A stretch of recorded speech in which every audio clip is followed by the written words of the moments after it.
Good morning, everybody. I'm Larry Jacobs. This is Pre-K-12 Education Talk Radio, and it is Thursday, June 8th, 2023. Thanks for being with us today. Maybe you're going to be listening on the archives, and that's okay. A lot of people do. We archive everything over at ace-ed.org. That's the home website, as most of you probably know, of our American Consortium for Equity in Education, and everything we do over at ace-ed.org is free. So please go over and check it out. You might enjoy reading our magazine, our online journal, which is called Equity in Access, and you'll see the cover there on the right-hand side. Just click on it, and you'll be able to read a very enjoyable magazine. Perhaps you want to learn more about our Equity Awards, our Excellence in Equity Awards. And by the way, we have an Excellence in Equity Award winner as a guest today. I'll explain that in a minute. You want to learn more? You want to nominate yourself, other people? That's free. You want to work with companies, et cetera, see all the categories we have under the awards icon. And, of course, we have the podcast icon. We work hard for equity. We hope you do, too. Everything we do over there is free, and everything's at ace-ed.org. Now let me introduce you to an Excellence in Equity Award winner from the great state of Illinois, my old stomping grounds out there, okay, near Chicago, from the Broadview School District. Here we go with the crazy names of school districts in Chicago. Broadview, in Illinois, Broadview School District 89, okay, Maywood Melrose Park, okay. We have the one, the only Micah Miner. Hi, Micah. Larry. Hey, how you doing? Good, Larry? Man. Good to join you. I'm good. It's a pleasure to have you here, sir. Okay, you do have a fan club at my company. Maya and Ross just love you. They think you're the best thing since chopped liver. Yeah, so well, they're very good people. They're very good people, so I'm glad. They are. I'm glad that I get to know them. So yeah, thanks for letting me join you. I'm looking forward to our conversation. Well, I hope this is the first of a few that we're going to do, because you are the district instructor in District Instructional Technology and Social Studies Coordinator. Okay, and does that mean that you are the tech person, or does that mean that you are the social studies person, or does that mean that you're the person responsible for combining the two? What's that mean, Micah?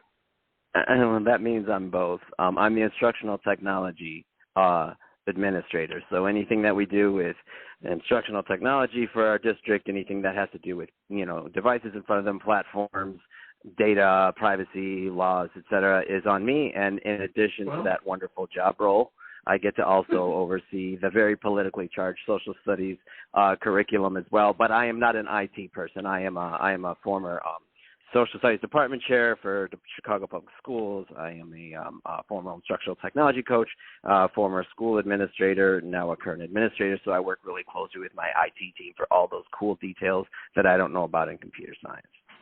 So do we call you an IT guy or a social studies guy? What you name you put your label on yourself? I'm a hybrid. I do a little bit of both. So you are a Prius, basically. You are our version of a Prius. Exactly. Correct. That is right. Excellent. And Mike, this is great. By the way, as you know, I'm an ex-social studies teacher. Okay, which really fascinates me. And we're going to talk today a lot about how AI and the Metaverse and technology are affecting trends in education and how that works with equity and all that. But I want you to know that I'm very interested in the social studies side of this, and we don't get to that today, and I don't think we're going to have time to get to that today. Okay, we're going to make a second show, if that's okay with you, and we'll schedule it at a time convenient to you, and we're going to continue the conversation, because there's so much to talk about here, and you know your stuff, okay, my friend? So what do you say? Yeah, that works. Okay? That sounds great. Too. They are very separate, very important issues. So yeah, I get it. Yeah, and I don't want you to feel you have to talk real fast. I want you to get involved in everything that we're doing here, okay? And by the way, what happens I should have gone over there. I didn't. What happens at your website, Micah Miner? That's MINER.weebly.com. What's going on over there? Yeah, I've been doing a lot of updates, so it's actually just MicahMiner.com, but it's still the Weebly account, and that's for me to kind of share a lot of my thoughts, especially on AI tools, but also this whole social studies challenge that states across the country are facing. So I use that blog and I use that whole like website to kind of promote some of my writing, because I am, as you did notice in the show, I do contribute. I'm a contributing writer to ACE. I forgot. Thank you. I knew that, and I forgot to mention that. So forgive me. Yeah, and I really appreciate being able to share how great the organization is and how nice it is to amplify teacher voices and educator voices. And so it's a great organization. I'm very proud of being a part of it. Mm-hmm. You the man. It's people like you that make it great. So I appreciate. We appreciate everything you do, Micah. We really do. Okay, you're really a renaissance man for education, and we appreciate it. So talk to me. Okay, here we go. Okay, AI. Let's just start there. That it's here. All right, and as long as we don't let the kids see Terminator 3, I think we're going to be okay. What are your thoughts? Where are we going to go with all this? Yeah, right. That's a good point. I was actually just talking to an Ed Week reporter yesterday. She was interviewing about the newest AI tool, because every day there's tools, and one of them, this is called personality-based AI, and she was asking me about how it would potentially work for social studies education. And so the reality is AI is here, and it is here to stay. And what is the difference between last year at this time and this year at this time is that ChatGPT OpenAI's interface made it really, really accessible for people to be able to interact with the tool that's been around and, been updating itself since probably 2015, 2016 is when it really started generating steam. But it's that new interface that November 2022 happened has created an entire set of almost a new paradigm of how you can approach things. And that comes with a lot of dangers. It comes with a lot of challenges. It reminds me of the pandemic years where, like, every teacher tried every single tool, and they tried everything to get kids engaged on when they were learning virtually. And then when we came back together the following year and kind of restructured ourselves, there was just too many things happening at once. And now we would rather do a few things well rather than lots of things poorly. And I think that's kind of like with AI exploding on an industry level, it's just really important for us as educators and educational leaders and teachers in the classroom to be able to balance that hype with reality and be able to help our students grow in a situation that we've never experienced before, and just be really thoughtful and considered and critical, but also happy about some of the ways it can be really used to teach kids to teach better and help teachers learn more. So that's kind of where we're at with that topic. So let me ask the simple question. What are you going to do with it? Okay, again, you're the social studies technology guy. And again, is it called Broadview School District? Is that the name of the school district, Broadview? Maywood, Melrose Park, Broadview. School District 89. I wasn't sure of that. Yeah. The way you had it we got three villages in one.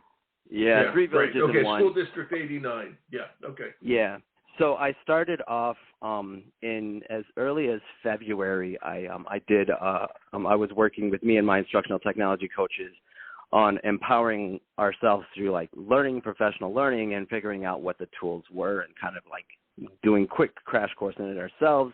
Then I started presenting at a couple of the local conferences about the topic, both the Metaverse and also this idea of what AI is. And then in March, I actually presented to the Illinois Council of Social Studies what this new AI tools are and what they're supposed to be and how they can be used. And I even had some higher education faculty who attended that conference. And then what happened in early April for my district, I empowered my teachers because I don't want to pretend that it doesn't exist. So I was able to get a district-wide professional development session where all 9 of our schools were able to be, we all did a presentation with my team and my coaches and a couple of really good early adopters of teachers that were in my district who also wanted to participate, and they led like a quick crash course professional development on what it can be used.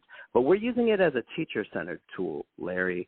It's at this point with, there's so many data privacy laws across the country, and some are even popping up. Minnesota just had one, I think, last year that they're trying to apply. New York's had one, California, Idaho, all these places have it. So what we are using it as, instead of like saying, right, we don't really want to We can talk about academic integrity and stuff later in the show and its impact on AI tools. But for us, I just want to make sure that our teachers aren't caught by surprising, getting themselves totally shocked about it. I wanted to empower them with information before they made their own decisions about it. And that went really well. And we're going to continue that kind of bi-monthly training in the fall. Excellent. What was the teacher's attitude? AI. Okay, who knows? What's that? Okay, but what was the teacher's attitude? Open the pod bay door, Hal. It's been around. Yeah. I first saw it in 2001: A Space Odyssey when Hal takes over the mission. Open the pod bay door, Hal. Okay, but that was fiction. Now it's not fiction anymore. Okay, Hal can literally do this. Okay, open the schoolhouse door, Hal. It's that simple. Open the schoolhouse door. Okay, and we got that's a metaphor as well as a reality. Open the schoolhouse door. We got to open it to AI because it's coming down the pike. What was the teacher's attitude when you started talking about that? Did you get the teacher eye roll? Oh my God, here we go again. Now what? Tell me. Give me the real skinny. Okay, not the highfalutin stuff. Give me the real skinny. When the teachers, what happened? Okay, so when I first got the tool, I think it was like in December, I was like saying this thing cannot be smarter than myself. What is going on? So I was doing all this like totally niche history, like African American history, and I was like, I gotta be smarter than this thing. Like, so you have this initial visceral reaction of like, what is this alien thing coming around, pretending like it can even think and talk like us and that kind of thing. And there were some teachers who had that attitude, but overall, it was so well received that a few of my there was a couple of union meeting things that were happening as well. They wanted me to come back to their classroom because they'd missed part of the meeting to help support them to understand it more. And I think that was like a really nice and there is some highfalutenness there, like but the majority of the teachers thought it was an amazing tool to help them with small group instruction, help them with rubrics, help brainstorm ideas for lesson planning, which was the emphasis of how we were using. And I think that's really important when it comes to these AI like tools. Like, we want to keep guardrails up, which is why I'm really hesitant to use it with kids at this point. I just want our teachers to use it to be really able to like customize their personalization of content for lesson planning and to simplify things so that they can be more effective and help kids engage in the things that they're interested in with half the work. And I think because I approach it that way.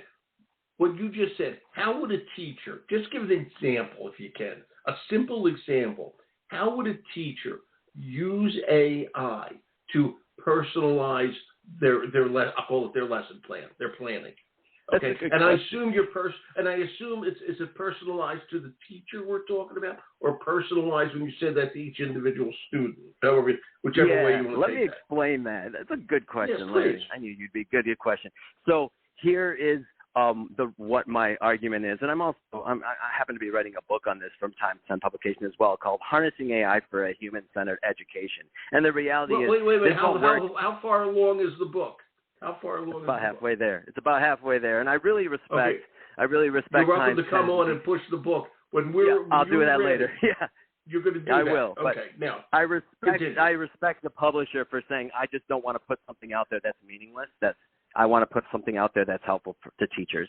So I'm taking my minute, taking my time, kind of thinking about it in respect to how I'm empowering my teachers and my district before I like force it in the market just for a quick profit share. So I really appreciate the perspective that we're taking, which we're doing it thoughtfully and critically. But going back to your question of how can we use it? See, the argument I use for teachers to get them engaged in it is realize you still have to be the center of the students' lives as the teacher, right? If you don't know your kids, there's no way that this tool can help you. If you're not investing in student relationships, you're not going to be able to use AI tools effectively in the classroom. And that's because you have to build that first. So the reason why, like, I'm even working with my student services department, and they're working on doing quasi-experimental study is what we're calling it, on how do we teach our students who have autism with content generated specifically for them that the teachers create to help them get engaged in the topics that they're interested in, based on their autism is such a large spectrum, so I don't want to go into the details of the thing. But what we're saying is we're going to take half the teachers who are caseworkers and classroom teachers of some of our autistic students, which we have, as a school district of 4,300, we have special ed needs kids and who are autistic, and we're going to teach those teachers to help personalize and cater their instruction, not for kids to see AI tools, but for teachers to use it in their lesson planning to generate content that's helpful to the kids' interests. And then the other half we're just going to leave alone. Like if, certain kids with autism may have an obsession about certain things. So if you can use that tool to leverage social stories or small short scripts or, and include academic vocabulary and content vocabulary into it that's engaged to a topic that they're more interested in, we want to see if that results in better engagement for the kids.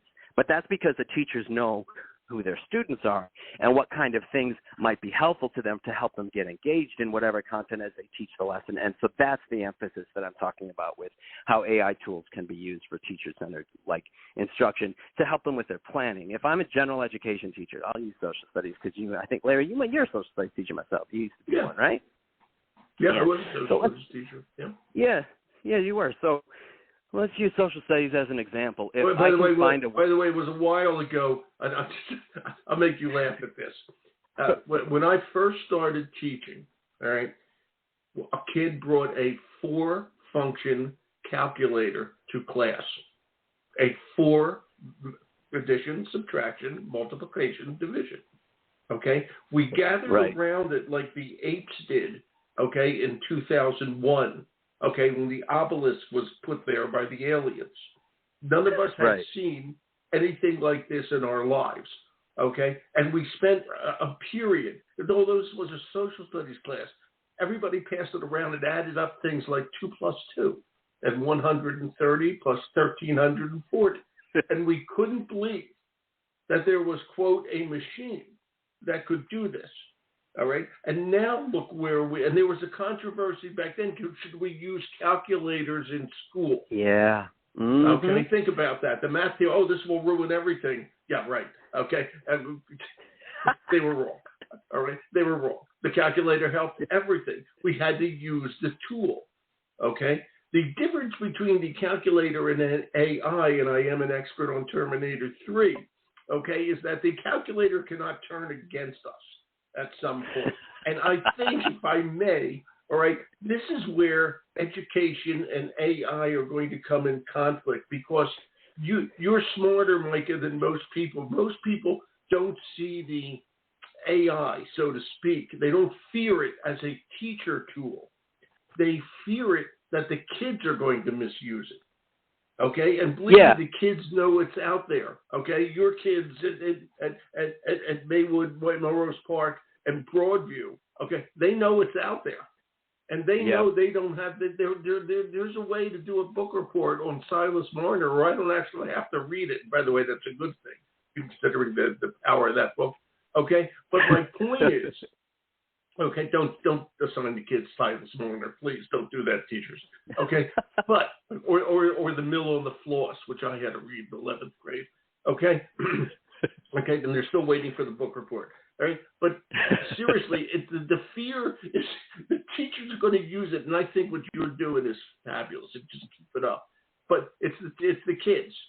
Okay, the kids let's are going talk about that, Larry. Let's talk about that from the fear side, the kids' point of view with it. You're giving control of the mission. There's a way. The kids are smart. They're going to gain control of the mission like the HAL 9000. Okay, how do we stop that? Yeah, I hate to keep using that analogy, but I can't help it. Okay, I got. It's a great analogy. I think it still applies. It's a great analogy. Yeah, it does. It does. So what I actually just wrote this on my blog post this week is I kind of have been researching and digesting this because academic integrity is such an essential part of preparing our kids to be future leaders, right? And we want to make sure that our kids are well-rounded. We want to make sure that they have the actual academic integrity. And so there's also some policies and things that I think would be really helpful. But Dr. Sarah Elaine Eaton has this really great post that she wrote that was based on her book in 2021 and talk about, being able to predict the future. I mean, she's a professor from Canada, and she has this thing called 6 Tenets of Post-Plagiarism, Writing in the Age of Artificial Intelligence. And what it really kind of does is it creates a set of 6 ways to help us to kind of contextualize how this impacts teaching and learning, for especially writing in this case. but it helps us realize, that calculator that you were sitting at and you were just amazed at as a tool only 10 years ago or however. So I think a few years ago, right? I think we're at many place years where ago, decades ago. Okay, exactly. A 4-function calculator. This was a miracle of engineering beyond anything that we could possibly imagine. Yeah. And I think we have to look at this idea, and since this not only like the AI tools. By the way, with the calculator, when the math teachers saw it, they literally crapped their pants that this is the end of education. Just so you know that. Yes, it was very apocalyptic, right? Yes, just so you know that. Just like we had heard originally at the beginning of the year, like this is the death to everything.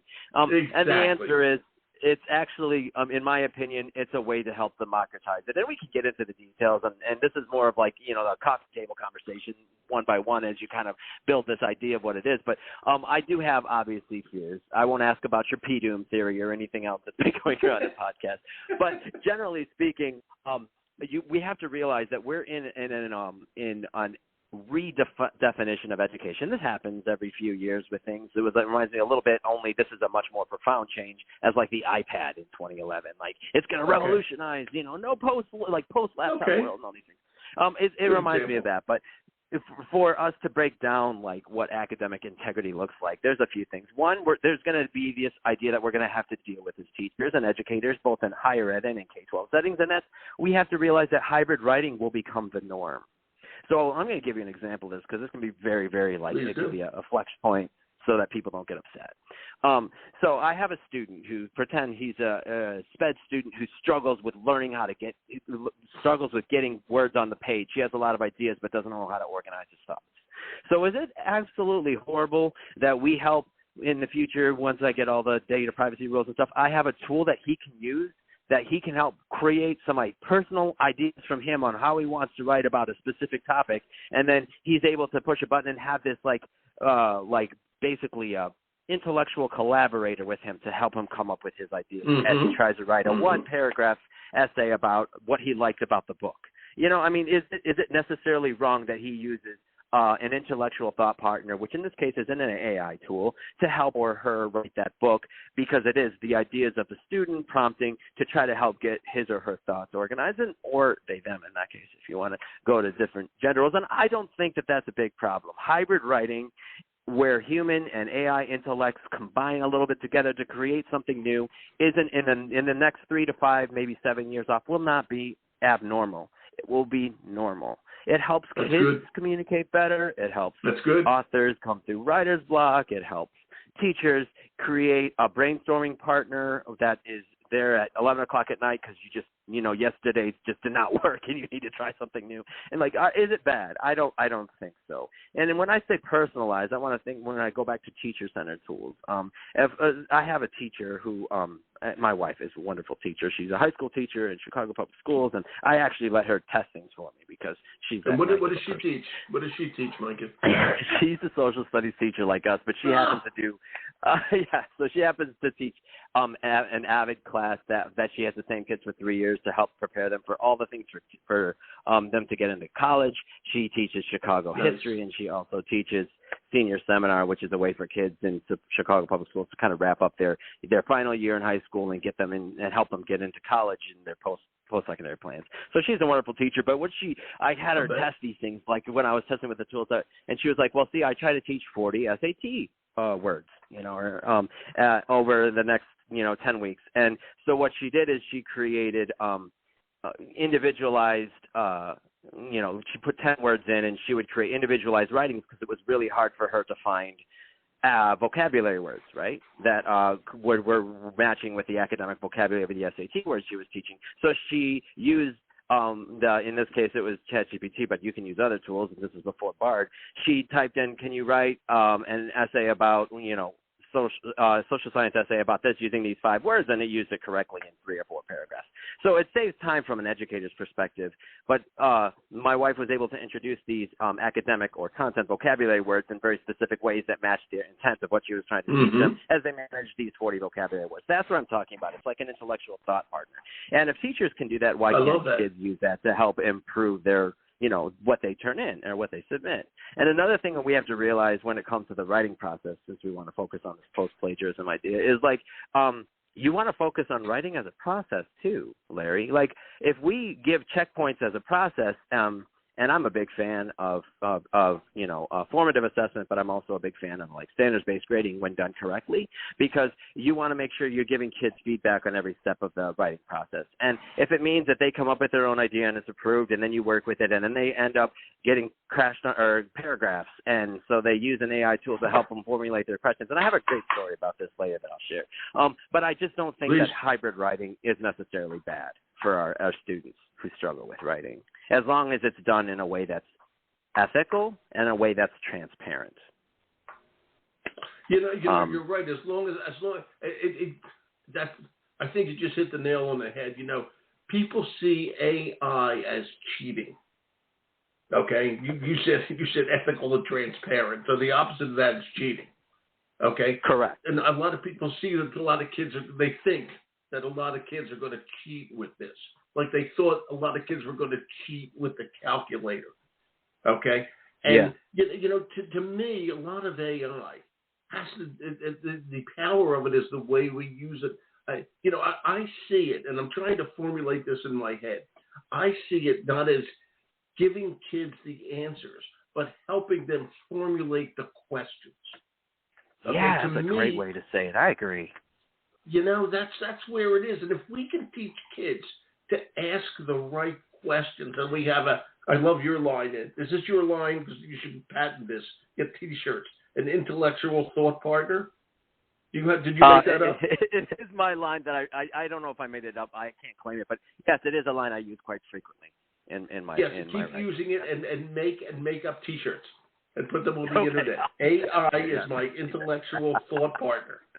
Okay. There you go. And then you'll call me when you're a T-shirt billionaire. Okay, from Dubai. Okay, I'll do that. Okay. But go ahead. Just to expand on your story about that, Larry, is like kids may not necessarily see it in the same way as adults. Adults are like, oh no, we're gonna jump on that. It's just like math. Oh, you can't use that tool. But like I had so what happened recently, a district which I don't want to call out because I don't want to insult people. I used to work for it. But anyways, they banned things like Quill and Quillbot and all these things that help kids with paraphrasing as a way to like block any AI tools that were used. So I had students who went to a teacher that I know very well who said, I'm really struggling with writing now. It's like March, I think March or April when they go. And then they were like, my parents don't speak English. I want to go to college and I want to learn how to write, but I use this Quill is what it's called to help paraphrase my writing because I'm not the greatest writer before I submit it to the teachers. And now, since I don't have any kids, I don't have parents who can help.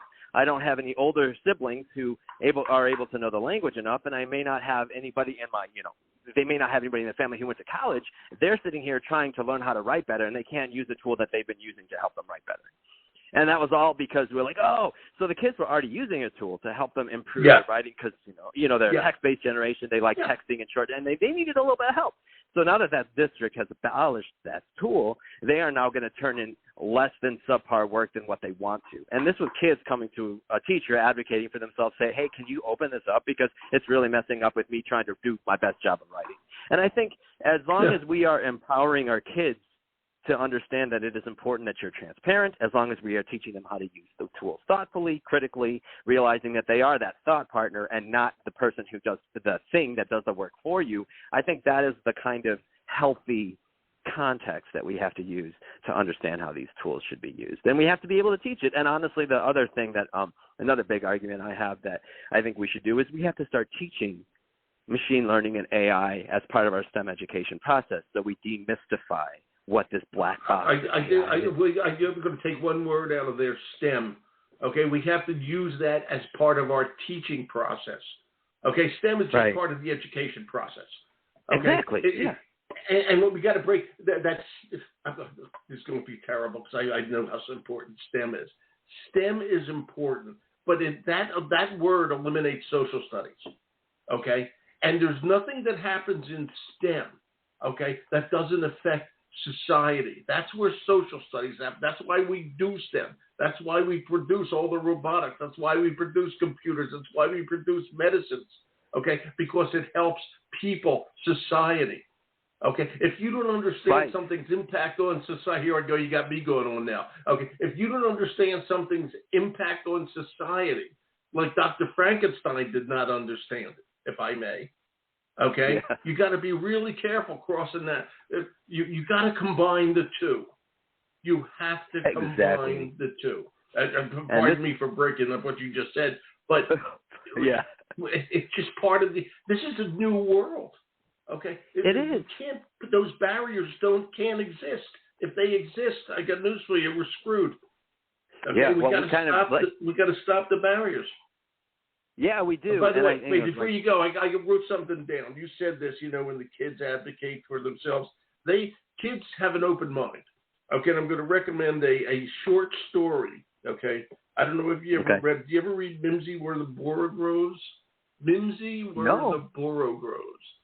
Okay, just the way it sounds. Just Google it. Mimsy Where the Boro Grows. It'll come up not only as nonsense verse, okay, but also as the name of a short story in science fiction. And when you read that, you'll understand what kids are thinking when they see AI. Okay, although it was written 55 years ago, 60 years ago, it's the same story. You nailed that. The kids will see it, okay, and they will use it to help themselves. And teachers have to do that. And Mike, I got to ask you a question. You said this at the beginning of the show, that when you gave a professional development seminar, okay, or maybe when you talked to the Illinois Social Studies Council, higher education people were there. Was that correct? Illinois Council for Social Studies, yeah. Yeah, and I assume those higher ed people are professors of education. They may not be, but my question is, okay, professors of education schools, you're a K-12 person, all right? Education schools have to start understanding this. And I'll give you a case example. My school ring from when I graduated college says BS on it. Okay, and that BS is it literally stands for Bachelor of Science.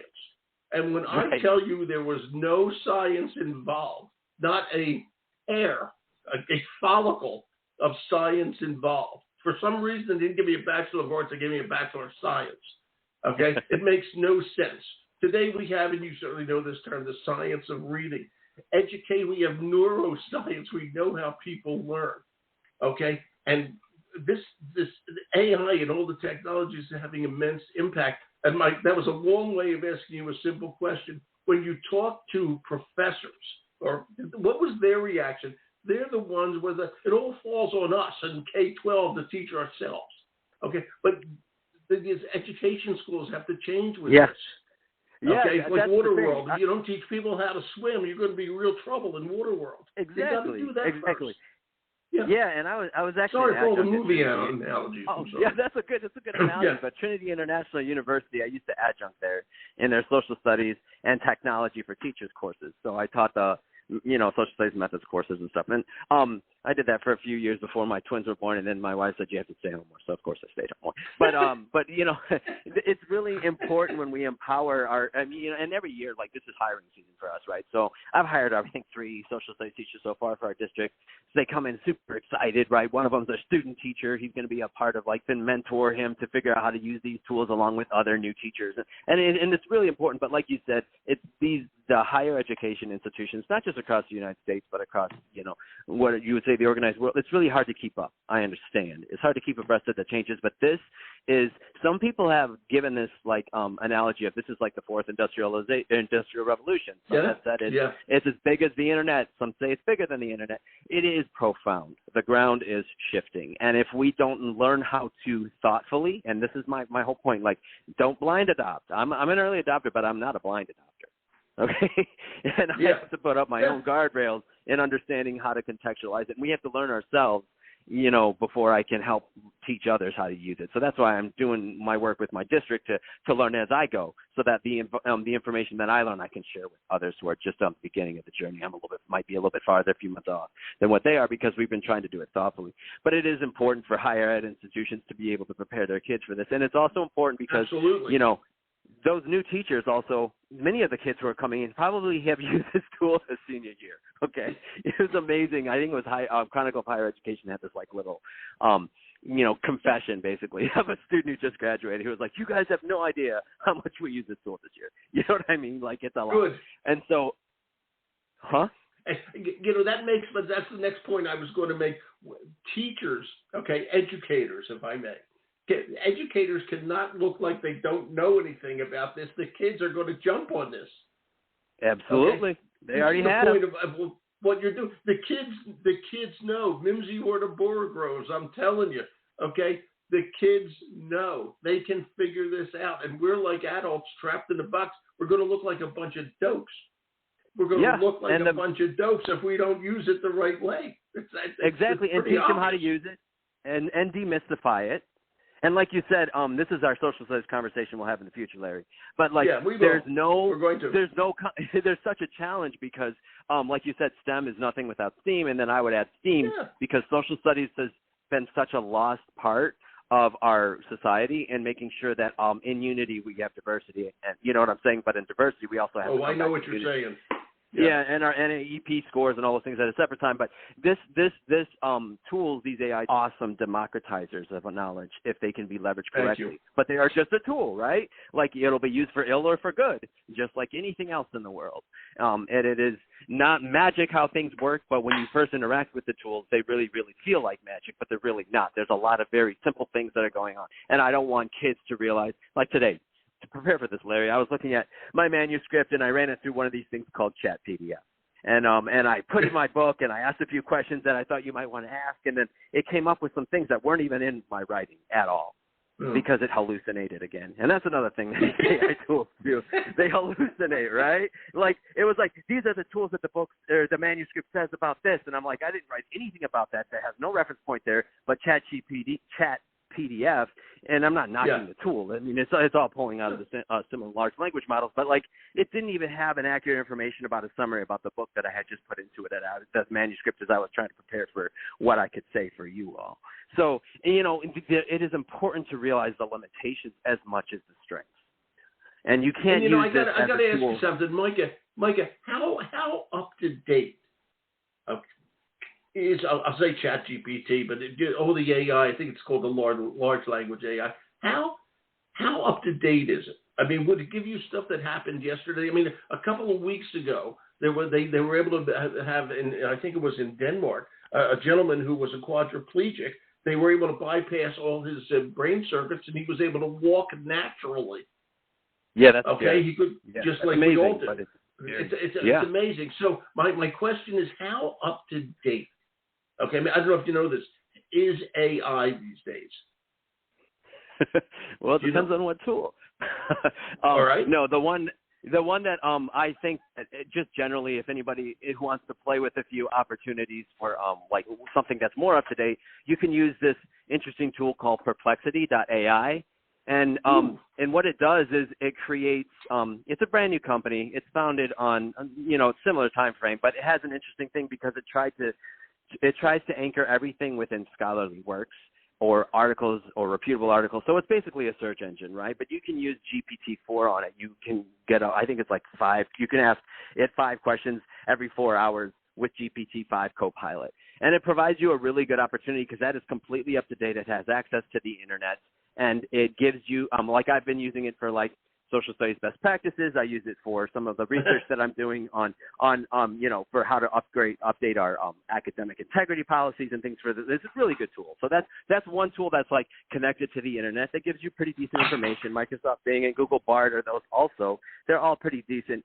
GPT or ChatGPT has just gotten, if you're a plus member, you can get access to the internet, but it's really slow. So there's a lot of really cool tools. But the thing is, if you don't know anything, Larry, and you're trying to teach social studies, if you don't know anything about the Civil War, and you just use ChatGPT to create a lesson plan that can tell you about the Civil War, and you just teach it, there could be a lot of misinformation in there. You have to be a veteran teacher who knows your content area or a new teacher who knows her content area to be able to really adequately leverage these tools. Because like I said, it's based on your relationship with your students and how you can help get them content that can engage them in what you want to teach them in ways that, you can also do really cool quick translations. And that's another thing. My district's like 60%.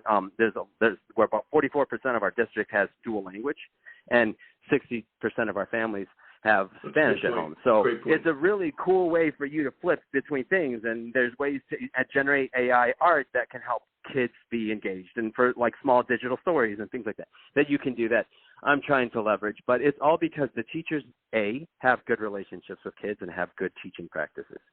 And then the tools can be effective, right?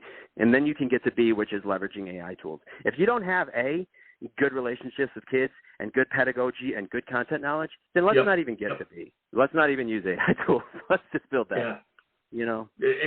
It's really something, and I have a feeling we're going to wind down this show, but I'm going to write you as soon as we're done. We're going to set up the next date. Okay, we'll do it at your convenience. All right, and for summer, are you done school yet? Are you done yet? Yeah, we just got done last week, and I was at summer school yesterday, day 3. Good, excellent. I have a feeling when we do the next show, there will not be a Micah Miner of flesh and blood. He will have evaporated into the ether, and he will just be an avatar, just a voice. Right. Just a voice. Right. Okay. I'm concerned about that because we're getting perplexity AI. Can you turn me into just a voice? Okay. I hope not. This is going to be great. We're going to focus on more of this and more on social studies. Okay, and more of this. I got to say this. You said the word a few minutes ago on democratizing education. We got to use AI to build equity. Okay, and we can do that. And you said it just as a start with the languages. Okay, right. Not every teacher understands. Every kid they're teaching. They can't, because there's kids from so many different cultures, etc., that we're not familiar with. All of this is going to help. Okay? Right. What would you do for a kid from Turkey if you had to teach him the U.S. Constitution? Ask Perplexity. Ask ChatGPT. Let's see what comes up. Okay? It's a brave new world, my friend, and I'm gonna visit you in your bubbling test tube. I will get back to you a little bit later today, and we'll set up the next show. Okay? Thanks, Larry. Are you working, or are you done now for the summer? Are you done? I work year-round. I'm year-round, okay. So, And by the way, since you mentioned it, how old are your twins? Boys, girls, what are they? I have boy-girl twins who are going into 6th grade, and then I have a junior and a freshman, so, high school. So I appreciate the time, though, Larry. I really do. Look forward to our next conversation, and thanks for having me on. This was terrific, Micah. Thank you for everything you do for us, okay, and your kids. Not only your kids, but all the kids in your district. All the kids. Okay, you're a good man. I appreciate Thank you. it. Yeah, thank you. Okay, take care. Have a good day. You too now. Bye-bye. Thanks. Bye. Wow. That's Micah Miner. He's one of our Equity Award winners. Now you know why he won an Equity Award. This guy's amazing. All right, he writes for us, etc. I forgot all about that as I was introducing him. We're going to archive the show over at ace-ed.org, and we're going to continue this conversation. Okay? This is really important stuff. Okay? It's going to change your world. We're going to open the pod bay door, Hal. Okay? So open the schoolhouse door, Hal. I'm Larry Jacobs. This is Pre-K-12 Education Talk Radio. Go over to ace-ed.org and see what we do. Thanks for listening.